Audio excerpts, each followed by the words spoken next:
범죄자들에게 단호한 처벌을 내리기로 유명한 중국에서 조폭 두목이자 광산 재벌이었던 한 사람이 처형을 당하게 되었습니다. 그는 마지막 순간까지 눈물을 흘리며 손서를 호소하였습니다. 자신이 지금까지 저지른 죄를 후회하였습니다. 그러나 아무런 소용이 없었습니다. 중국의 광산 재벌 한릉그룹 회장 류함은 우리 돈으로 7조 원이 넘는 재산을 가진 엄청난 부자였습니다. 하지만 그는 정당한 방법으로 부를 축적한 것이 아니었습니다. 류함은 기업을 운영하면서 한편으로는 조폭, 조직 폭력배들을 동원해서 경쟁 관계에 있는 8명의 사람들을 살해한 잔인한 범죄자였습니다. 이미 엄청난 부자였음에도 불구하고 그는 더 많은 돈을 긁어모으기 위해서 아무런 양심의 가책도 없이 범죄를 저질러 오다가 결국 그 대가를 치르게 된 것입니다. 그가 사형당하기 직전 가족과의 면회에서 이렇게 말을 하였습니다. 다시 한번 인생을 살 수 있다면 노점이나 작은 가게를 차리고 가족을 돌보고 싶다. 내 야망이 너무 컸다 하며 후회의 눈물을 쏟았습니다. 자신의 부를 쌓기 위해 주변에 있는 사람들에게 많은 고통과 피해를 준 사람의 결과입니다. 그러나 하나님께서 이 시간 우리에게 주신 말씀을 보게 되면 자신의 부를 위한 삶을 살지 않고 힘없고 연약한 사람들에게 선을 베풀며 또한 그들의 필요한 것들을 제공해 주면서 자신의 부를 사용한 한 사람을 소개해 주고 있습니다. 그 사람이 바로 믿음의 사람 보아스입니다. 하나님은 보아스의 아름다운 선행을 보시고 그로 하여금 예수님의 조상이 되는 복을 허락해 주셨습니다. 부자 보아스가 가난하고 힘없는 이방 여인 룻에게 베푼 은혜가 무엇이고 또한 그 은혜를 받았던 룻이 어떤 삶을 살았기에 보아스로 하여금 귀한 은혜를 받게 되었는가를 오늘 말씀을 통해서 하나님은 우리에게 가르쳐주고 있습니다. 우리는 예수님께서 주시는 귀한 은혜와 복을 받을 수 없는 사람들이었습니다. 그러나 예수님의 은혜로 우리는 구원을 받게 되었고 또한 예수님의 은혜로 하나님의 자녀가 되는 복을 받게 되었습니다. 믿음의 사람들은 예수님께서 이런 은혜를 베풀어 주셨음을 잊지 말고 항상 감사하면서 세상을 살아가야 합니다. 이사야 선지자는 이사야 1장에서 이런 말씀을 했습니다. 소는 임자를 알고 나귀는 주인의 구유를 알건만은 이스라엘은 알지 못하고 깨닫지 못한다고 책망합니다. 우리가 하나님께서 주신 은혜를 깨닫지 못하고 또 그 은혜에 대해서 감사하지 못하고 세상을 살아간다면 우리는 소나 나귀보다 못한 존재들이라는 사실입니다. 그러므로 우리가 소나 나귀보다 더 나은 그런 사람으로 하나님 앞에 인정받는 삶을 살려면 내가 하나님께 받은 은혜가 무엇이고 또한 그 은혜에 대해서 항상 감사하는 마음을 잊지 않고 살아가야 된다는 사실입니다.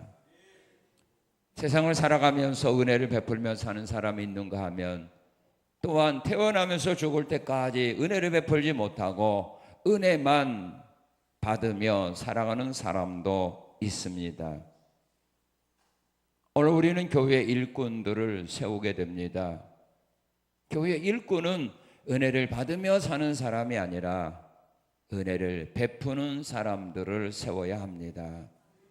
그래야만 교회 안에 있는 약하고 부족한 사람들, 힘들어하는 사람들, 상처받은 사람들을 그들이 찾아가서 위로해주고 격려해주고 치료해주고 일으켜줄 수 있기 때문입니다.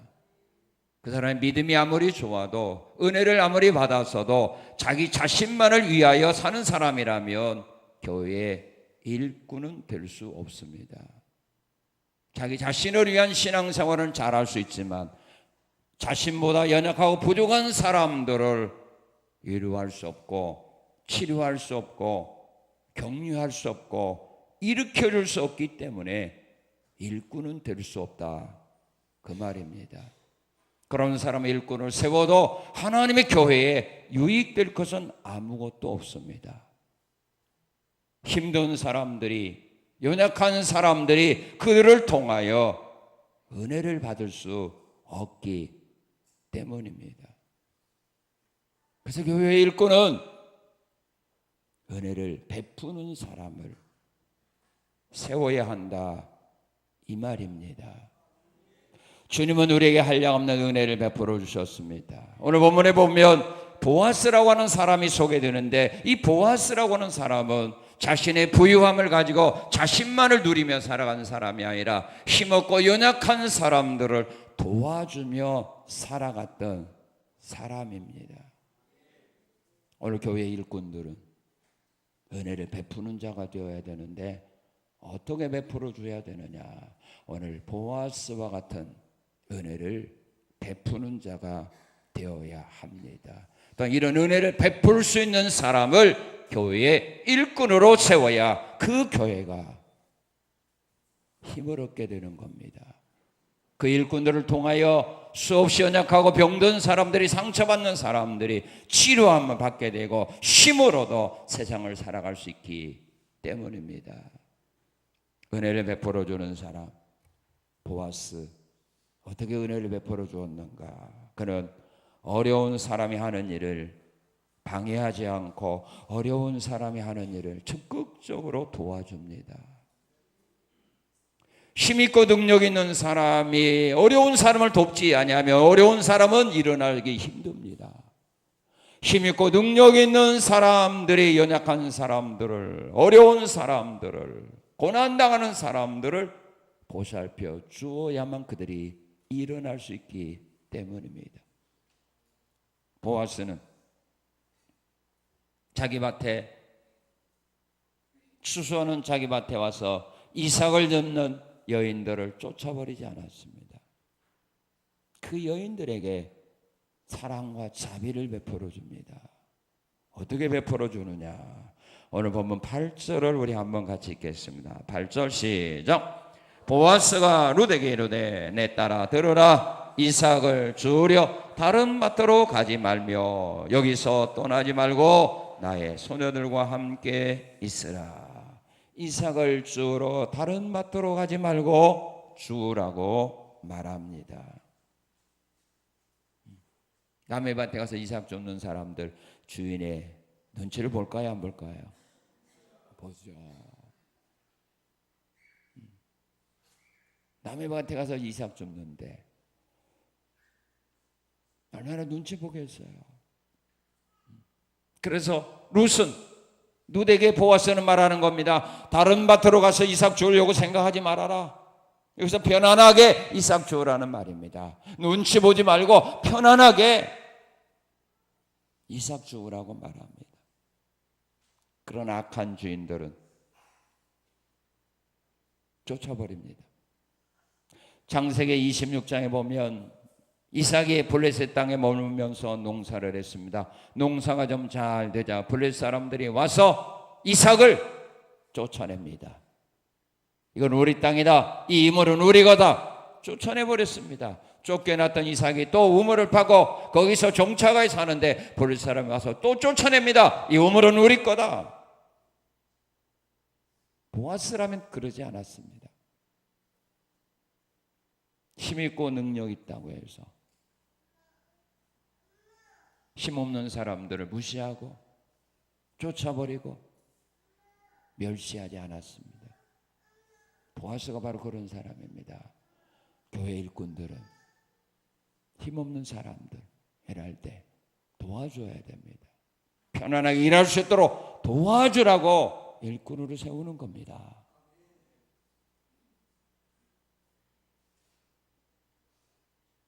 그리고 보아스는 어떻게 도와주었는가? 8절에 보면 나의 소년들과 함께 있으라 그렇게 말합니다. 보아스의 집에서 일하는 소녀들과 함께 거하면서 일하라는 말입니다. 보아스는 자기 집에서 일하는 소녀들과 자기 밭에 이삭주로 눕을 차별하지 않았습니다. 똑같이 대우해 줍니다. 나의 소녀들과 함께 이 밭에 거하면서 나의 소녀들과 함께 이삭 주우라. 차별하지 않았습니다. 우리 예수님도 아브라함의 자손과 이방인의 놀이를 차별하지 않습니다. 주님은 헬라인, 유대인 차별하지 않습니다. 부자, 가난한 자 주님은 차별하지 않냐고 모든 사람을 주님은 똑같이 대해줍니다. 신앙생활 오래 한 사람이라고 금방 예수 믿는 사람이라고 주님은 차별하지 않습니다. 차별하는 사람은 교회에 일꾼 될 자격이 없다. 잘하는 사람 못하는 사람 차별하지 않습니다. 오히려 못하는 사람들에게 더 사랑과 관심을 가지면서 그들로 하여금 일을 잘할 수 있도록 배려해 주는 자, 용기와 힘을 주는 자가 일꾼이 되어야 된다 이 말입니다. 자기 혼자 잘해서는 안 되는 겁니다. 연약한 사람들을 좋은 일꾼으로 키울 줄 아는 사람, 이런 사람이 하나님 나라에는 필요한 겁니다. 어려운 사람이 일할 때 방해하지 않고 보아스는 도와줬는데 어떻게 도와줬는가? 이렇게 도와줍니다. 우리 9절 한번 읽겠습니다. 9절 시작.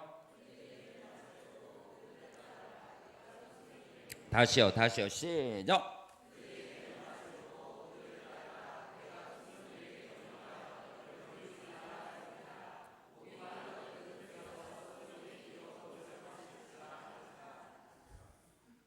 한 여인이 와서, 젊은 여인이 와서 이삭을 주면 젊은 소년들이 가만히 놔두겠어요? 희롱할 거 아니에요.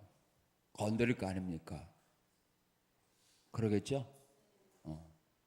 그래서 보아스는 자기 소년들에게 명령한 겁니다. 룻, 건드리지 말아라. 이삭 줍는데 조금도 어려운 이 없도록 절대로 해치지 말아라. 희롱하지 말아라.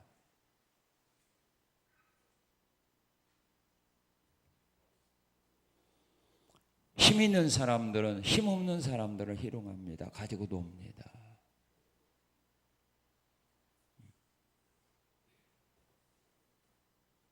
힘이 있다고 자기보다 연약한 사람들을 괴롭힙니다. 고통을 줍니다. 아픔을 줍니다. 상처를 줍니다.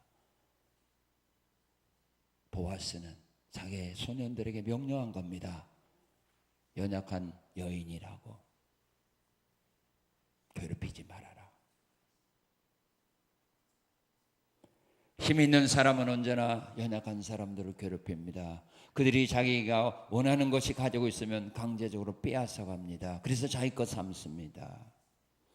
창세기 20장에 보면 아브라함이 그랄로 갔을 때 그랄왕이 아브라함의 아내를 빼앗아 갔습니다. 힘 있다고 빼앗아 갔습니다. 그럴 때 하나님이 그랄왕에게 밤에 나타나서 말합니다. 이 여인은 남편이 있는 여자다. 손대지 말아라. 하나님은 그 힘을 가지고 연약한 자를 도와주는 데 사용한 겁니다. 오늘도 마찬가지입니다. 여러분들에게 힘을 주었다는 거 왜 준 겁니까? 여러분들의 직장이나 여러분들의 사회에서 또 교회에서 우리에게 힘 있다는 거, 능력 있다는 거, 왜 나에게 그걸 준 겁니까? 연약한 자를 희롱하라고, 연약한 자를 짓밟으라고, 연약한 자를 무시하라고 준 거 아니라는 말입니다. 그들을 보호해 주라고 줬다 이 말입니다. 보호해 줘라. 이게 은혜를 베푸는 겁니다. 힘을 가지고 나보다 연약한 자들을 무시하거나 짓밟는다면 그건 하나님의 뜻이 아닙니다. 그런 자는 교회 일꾼들 자격이 없습니다. 그런 자 세우면 큰일 납니다. 그 사람 때문에 수많은 사람들이 일하다가 상처받고 시험당하고 무너지고 넘어지고 교회를 떠나기 때문입니다. 그들이 그런 직분이 없었다면 그렇게 말 못합니다. 그런 행동 못합니다. 그런데 힘 있다고 능력 있다고 직분을 가졌다고 함부로 약한 자들에게 말함으로써 그들에게 상처와 고통을 주죠. 울게 하죠. 교회 떠나게 하죠. 이러라고 준 거 아니라는 말입니다. 그들을 보호해 주라. 그런 은혜를 베풀어 주라고 내게 은혜와 능력을 주시고 내게 직분을 주셨다는 거 이제서는 안 돼요. 여러분의 직장에서도 마찬가지예요. 목에 힘주라고 준 거 아니에요. 섬기라고 준 거예요. 믿습니까? 자, 그리고 9절에 어떤 은혜를 베풀어 줍니까? 자, 9절 다시 한번 읽겠습니다. 시작.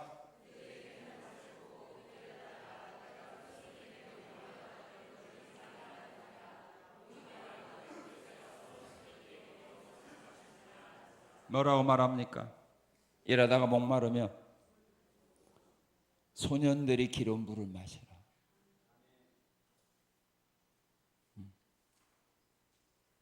이스라엘 나라는 물이 귀한 나라입니다. 이삭 주우러 가면서 자기 물 갖고 가야 되겠잖아요. 그런데 배려해 줍니다. 일하다가 이삭 줬다가 목마르냐? 눈치 보지 말고 소년들이 기름 물 너 마음대로 마셔. 그들이 필요한 것들을 채워주면서 일을 잘하도록 도와주는 겁니다. 이사야 55장 1절에서 예수님 말합니다. 목마른 자 있느냐? 목마른 자 있느라 내게 와서 포도주와 포도주를 사라. 마셔라 이 말입니다. 너희 중에 목마른 사람이 있느냐? 걱정하지 말고 내게 와서 물을 마시라 이 말입니다. 요한복음 7장에서 우리 주님은 말합니다. 누구든지 목마르거든 내게로 와서 마시라. 그 배에서 생수의 강이 흘러넘치게 할 거다. 목마르냐? 내게 와라. 내가 너에게 생수를 줄 거다.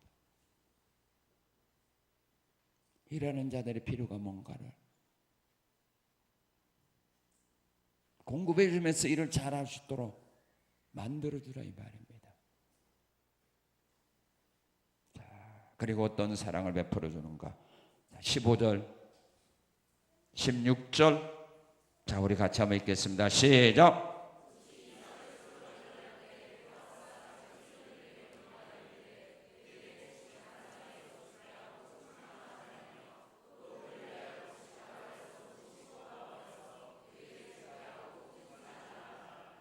예, 여러분들이 이렇게 하겠어?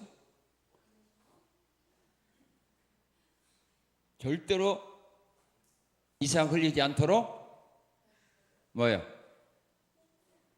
잘해. 그렇게 하겠죠? 이삭 줍는 여인들이 많은데 흘리지 말라고 신경 써서 추수 잘해. 내가 보겠어? 이렇게는 말하지. 어떤 주인이 추수하는 일꾼들에게 추수하면서 이삭 줍는 사람을 하기 이삭 많이 줍더라 한 줍씩 던져라?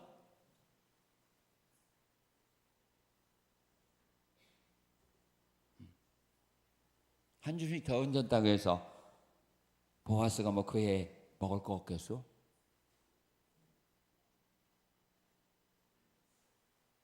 곡식단사에서 추수하면서 한 줌씩 던져라. 왜? 이상 많이 줍도록.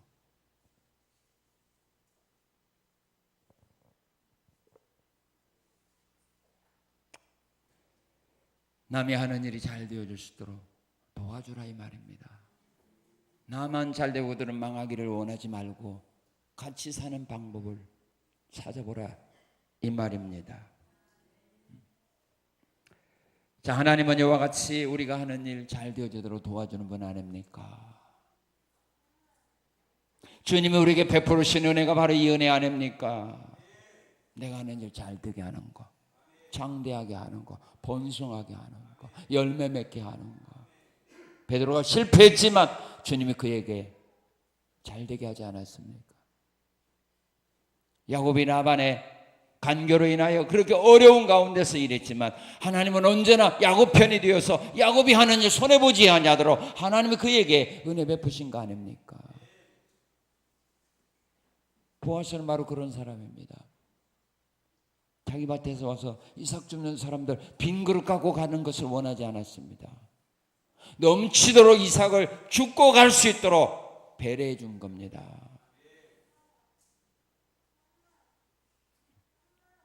그러나 악한 사람들은 이삭을 잃지 않도록 또 더 악한 주인이라면 어떻게 했을까요? 이삭 많이 줍고 가면 어떻게 했을까요? 세금 받을 거 아니에요. 반절 놓고 가라. 내일 와서 또 주우려면 얼마 내놓고 가. 그런 사람도 있을 겁니다. 야고보서 5장 3절 4절을 보면 말세 사람들은 재물을 쌓는다고 했습니다. 그런데 그 재물이 어떤 재물인가? 추수꾼들에게 품삯을 주지 않은 재물이라고 말합니다. 재물을 쌓는데 그 재물이 어떤 재물이라? 추수꾼들에게 재물을 품삯을 주지 않아서 밭에서 추수꾼들의 우는 소리가 내 귀에 들린다. 하나님은 그렇게 말합니다. 지금은 여러분들이요 회사에 가서 일하고 월급 받으면 감사한 줄 아세요? 일 시키고 월급 안 주는 겁니다. 왜? 자기 부를 축적하기 위해서. 이게 성경입니다. 성경이면 그렇게 이루어지게 되어 있는 겁니다. 갈수록 더 그럴 겁니다. 갈수록 있는 사람은 부를 축적하는데 그 부를 정당하게 축적하는 것이 아니라 품꾼들의 품삯을 주지 아니하고 축적한다는 말입니다. 그 너무 억울해서 현장에서 추수꾼들의 울음소리가 하나님의 귀에 들립니다. 보아스는 그런 주인이 아니었어요. 여러분들은 보아스와 같은 삶을 살기 위해서라도 여러분들은 사장이 되어야 되고 여러분들은 부유한 자가 되어야 되고 실력 있는 자가 되어야 되고 능력 있는 자가 되어야 된다 이 말입니다. 그리고 보아스는 은혜를 베풀어 주는데 어떻게 베풀어 줬는가? 마음에서 우러나오는 사랑 베풀어 줍니다. 거짓된 사랑이 아닙니다. 입술에 붙은 사랑이 아닙니다. 정말로 마음에서부터 우러나오는 사랑을 룻에게 베풀어 주는데 어떻게 베풀어 주는가? 이 한마디 속에서 우리는 찾아볼 수 있어요. 자, 8절 한번 읽어보세요. 8절 시작.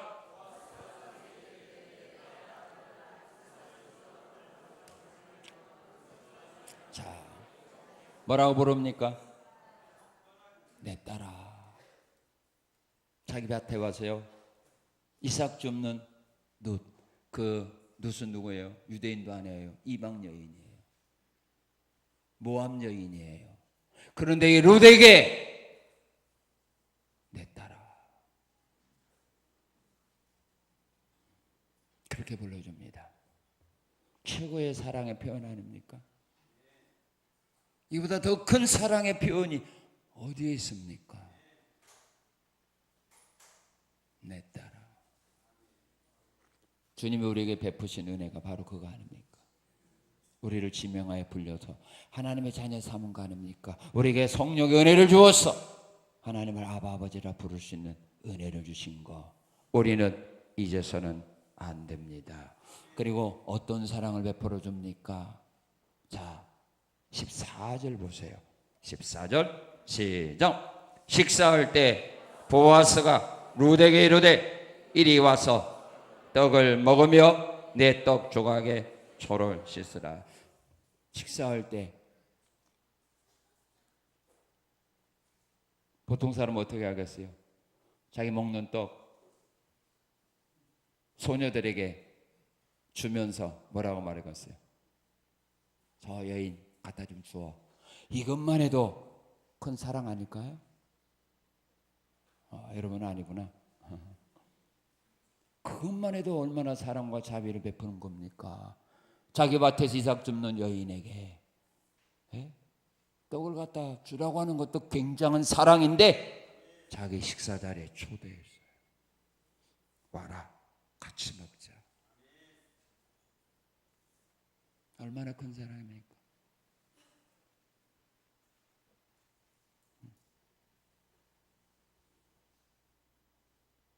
자, 그리고 14절. 자, 어떻게 했습니까? 초대하고 어떻게 했어요?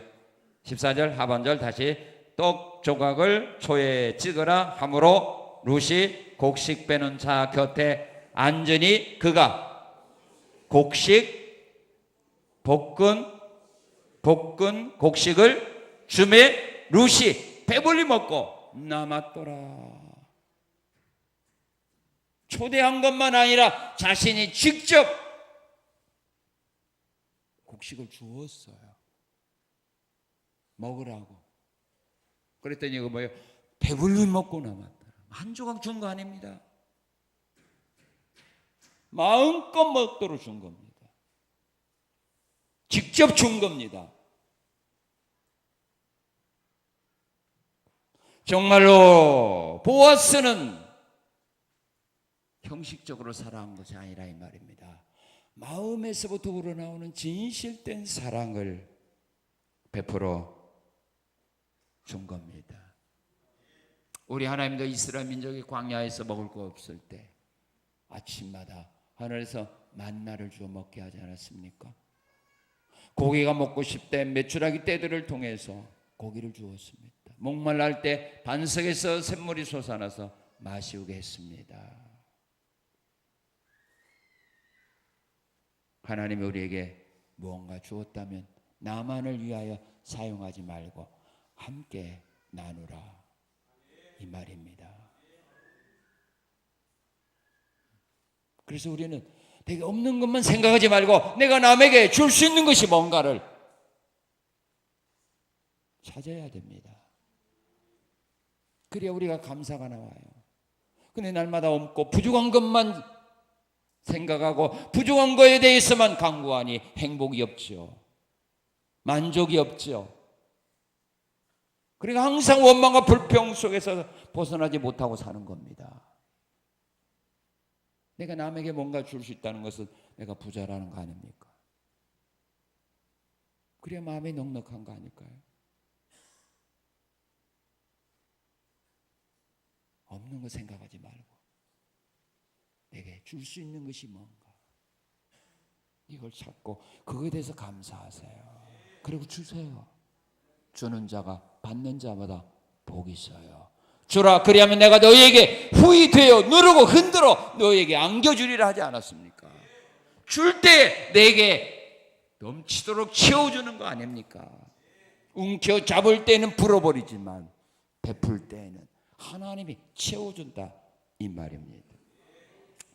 그리고 은혜를 베풀어, 어떤 은혜를 베풀어 주었는가? 하나님께서 누구에게 복을 주시기를 그는 축복해 줍니다. 그래서 12절에 이렇게 말합니다. 12절 말씀 같이 읽겠습니다. 여호와께서 내가 행한 일에 보답하시기를 원하며 이스라엘 하나님 여호와께서 그의 날개 아래 보호를 받으려 온 내게 온전한 상 주시기를 원하노라. 룻에게 하나님께서 온전한 상을 베풀어 달라고 축복해 줍니다. 교회 일꾼은 축복하는 사람을 세워야 됩니다. 함부로 말하는 사람 세우면 안 돼요.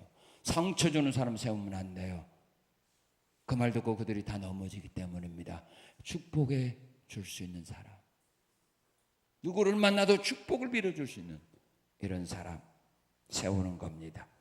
그리고 또한 누대게 사람들은 축복하는데 어떤 축복을 하느니까 우리 룻기서 4장 11절 한번 읽겠습니다. 룻기서 4장 11절 4장 11절 자 시작.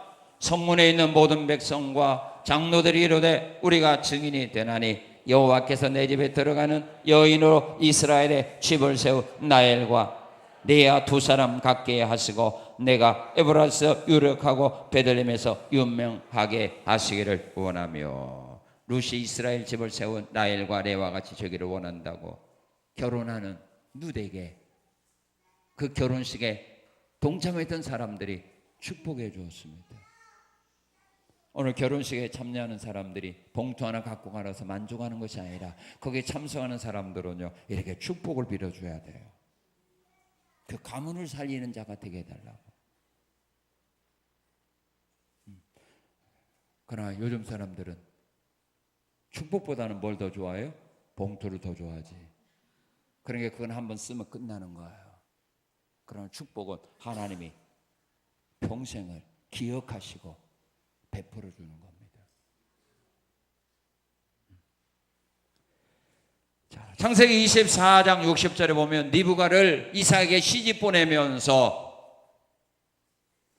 오빠가 이렇게 축복해 줍니다. 우리 누이여 너는 천만인의 어머니가 될지어다. 내 씨를 원수의 성문을 얻게 할지어다. 내 누이여 너는 천만인의 어미가 될지어다. 리브가는 그 축복대로 천만의 어미가 되지 않았어요. 라헬에게 축복한 대로 그 가문을 살린 겁니다.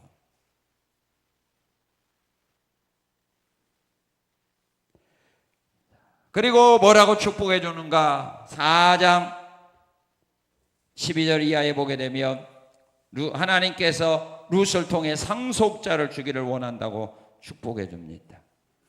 상속자를 주기를 원한다고. 그래서 하나님은 그에게 상속자를 주는데 그 상속자가 누구냐 하면 이 룻이 보아스가 결혼해서 아들을 낳았는데 그 아들이 누구냐 하면 오벳입니다.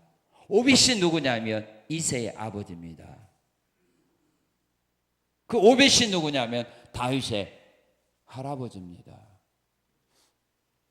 가문을 세웠죠. 남의 일이라고? 그럼 안 돼요. 가문 세웠죠. 상속자 주셨죠. 왜 줬어요? 그 결혼식에 참여한 사람들이 축복해 줬죠.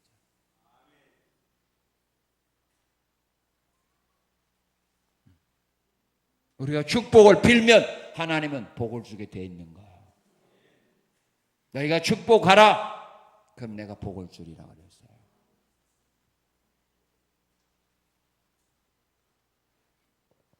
이 정도 상속자 주었으면 후회 안 해도 되잖아요. 그죠? 예수님의 조상이 되고 그 결과 룻은 예수님의 족보에 이방 여인으로서 그 족보에 여자가 이름을 올렸으면 속된 표현을 말하면 출세한 거 아니야.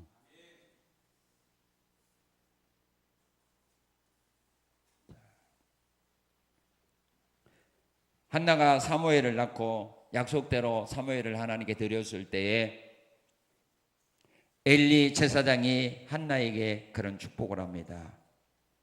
다른 후사를 주어서 사무엘을 대신하게 달라고. 한나가 사무엘을 하나님께 드렸을 때 그 집안에 이제 아들 없잖아요. 그래서 엘리 선지자, 엘리 제사장이 축복한 거예요. 이 아들을 대신할 후사를 이 집에 허락해 달라고. 그러더니 하나님이 3남 2녀를 허락해 줬습니다. 예, 아들 하나 바치고 5배 받은 거죠.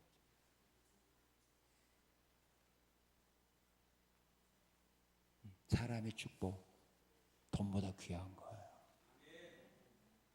여러분들은 결혼식에 동참하려면 이런 믿음을 갖고 와서 축복해 줘야 돼요. 또 믿음의 사람들도 이런 마음을 가지고 이런 나의 결혼식을 축복해 줄 사람을 기대해야 되지. 봉투 많이 갖고 올 사람 기대하면 그걸로 끝나요. 그건 한 번 쓰면 없어요. 그러나 하나님께 축복한 것은 영원토록 유효한 겁니다. 자, 두 번째로 이제 은혜를 받은 사람입니다. 사랑도 미움도 본인에게 달려있는 겁니다. 자기가 미운 짓 하면서 사랑이 안 해준다고 말하는 건 잘못입니다. 내가 은혜 받을 삶을 살아가야 은혜도 사랑도 도움도 받는 거지. 내가 미움받고 매맞을 짓을 하는데 사람이 나에게 사랑과 관심, 은혜를 주실 수는 없는 겁니다. 여기 룻을 보세요. 룻이 보아스로 하여금 이런 엄청난 은혜와 사랑과 복을 받게 되었던 비결이 그에게도 있습니다.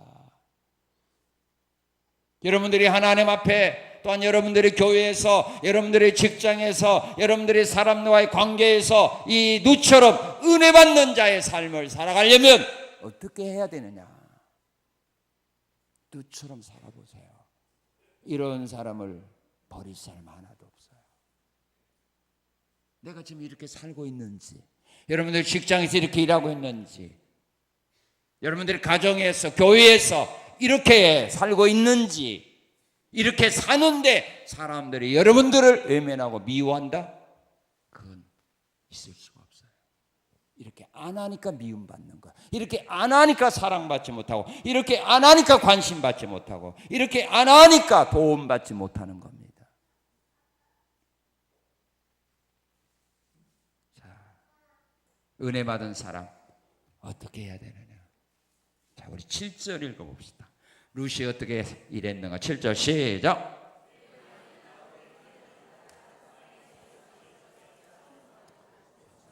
왔다 갔다 똑같이 시작.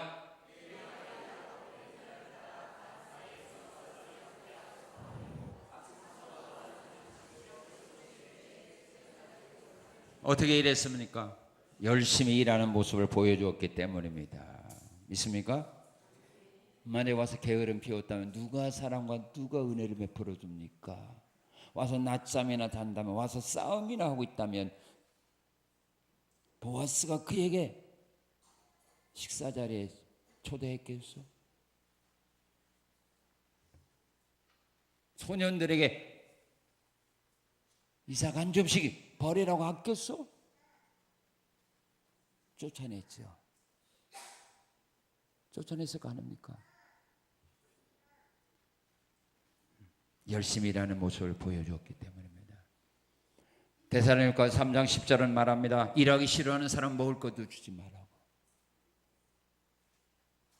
일을 무서워하는 사람, 눈치만 보는 사람들 누가 좋아합니까? 그들에게 누가 자비를 베풀어 줍니까? 그들이 하는 일이 누가 잘 되도록 도와줍니까? 준 것도 빼앗지요.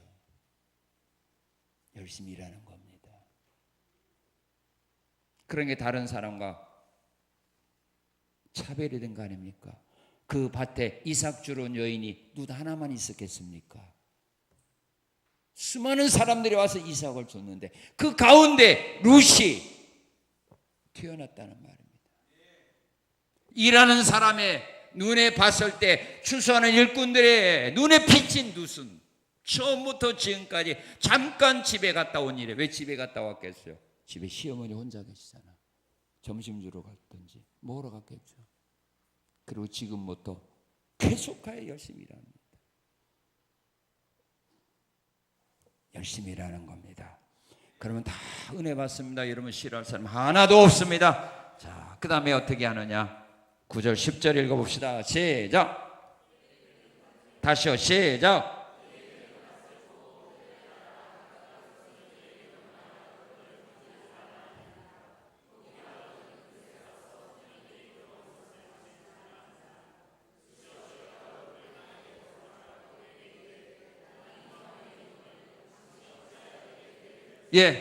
자신에게 은혜를 베풀어 주신 일에 대하여 진심으로 그는 감사하고 있어요. 땅에 엎드려서 절하면서 감사하고 있어요. 오늘 어떤 사람은 자기의 은혜 베푸는 것을 망각하고 살거든요. 그 사람 은혜를 무시해버리고 자기가 혼자 잘나고 똑똑해서 노력해서 그 꿈을 이뤘다고 말하죠. 그럼 그걸로 끝나는 겁니다. 그런데 룻은 자기에게 은혜 베푸신 그 은혜에 대해서 진심으로 감사하고 있습니다. 그 결과 그는 더 큰 은혜와 복을 받습니다. 그것이 바로 뭐냐? 감사의 결과가 뭐냐? 12절에 보게 되면 그가 축복받잖아요. 주의 날개 그늘 아래 피하며 이야기해 하나님 온전한 상을 베풀어 주기를 원합니다. 축복해 줬죠. 그 다음에 14절은 어떻게 했어요? 식사할 때 초대받았죠. 16절에 보면 어떻게 했어요? 소년들에게 말하여 한 주먹씩 추수하다가 눈앞에 버려라. 이삭을 많이 죽게 되었어요. 다른 사람들보다 더 엄청난 이삭을 주었어요. 뭐가요? 받은 바 은혜에 대해서 감사할 줄 알아야 돼요. 내가 잘나고 똑똑해서 했다면 누가 도와줘요? 하나님도 사람도 아무도 안 도와줘. 그걸로 끝나는 겁니다. 계속 은혜와 사랑을 받는 비결이 뭐냐? 받은 바 은혜와 사랑에 대해서 잊지 않고 감사하는 마음. 그래서 바울 사도는 고백했죠. 나의 나된 것은 나의 노력으로 된 것이라고 말하지 않았어요. 나의 나된 것은 하나님의 은혜라.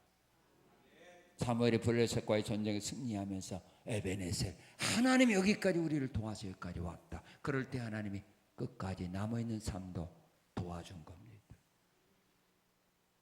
받은 바 은혜에 대해서 하나님께도 물론요 사람에게도 은혜를 갚을 줄 아는 사람이 되어야 된다.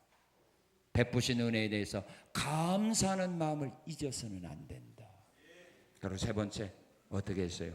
자 11절 보세요. 11절 자 시작. 보아스가 그에게 대답하여 이르되 내 남편이 죽은 후로 내가 시어머니에게 행한 모든 것과 내 부모와 고국을 떠나 전에 알지 못하던 백성이로 온 일이 내게 분명히 알려졌도다. 어려운 가운데서도 시어머니를 효도했기 때문입니다.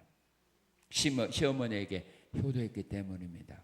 다윗도 사무엘상 22절에 보게 되면 22장에 보게 되면 자기도 피난 생활하면서 어머니가 부모가 자기를 따라왔을 때 버리지 않고 모압 나라의 왕에 찾아가서 내가 지금 피난 생활하고 떠돌이 생활하니 내가 안정이 될 때까지 우리 부모님 여기에서 좀 거할 수 있도록 거처 좀 주세요 하고 편안하게 모십니다. 부모에게 공경했기 때문입니다. 자, 그 다음에 13절 읽어봅시다. 시작.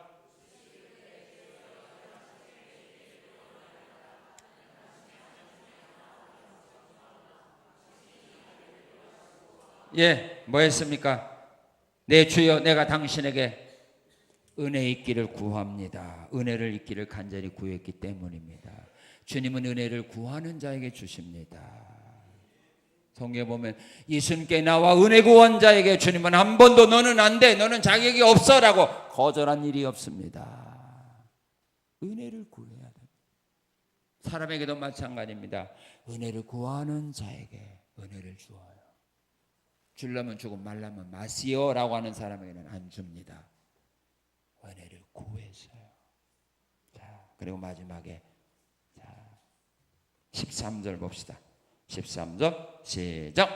룻이 이르되 내 주여 내가 당신께 은혜 있기를 원하나이다. 나는 당신의 하녀 중에 하나와도 같이 못하오나 당신이 이 하녀를 위로하시고 마음을 기쁘게 하는 말씀을 하셨나이다 아니라. 뭐예요? 겸손이죠. 여기 보면 자기는 보아스의 집에 있는 하녀보다 못하다고 말했어요. 자, 그런데 보아스가 룻에게 뭐라고 말했습니까? 8절에 내 딸아 그랬어요. 내 딸아. 그런데 룻은 보아스에게 말해요. 당신의 하인 중에 하나같이도 나는 못하다. 뭐죠? 겸손. 겸손해야 돼요. 교회 일꾼은 겸손한 자 세워야 돼요. 교만한 자 세우면요 그 사람 때문에 교회 난리 나요.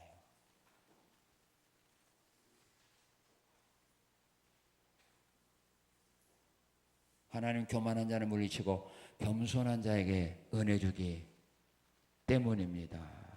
그리고 시편 147편 6절은 말합니다. 여호와께서는 겸손한 그들을 붙드시고 악한 사람들은 땅에 엎드러뜨린다고 그랬어요.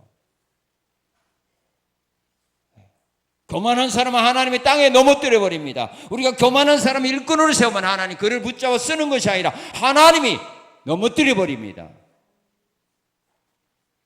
오히려 화가 됩니다.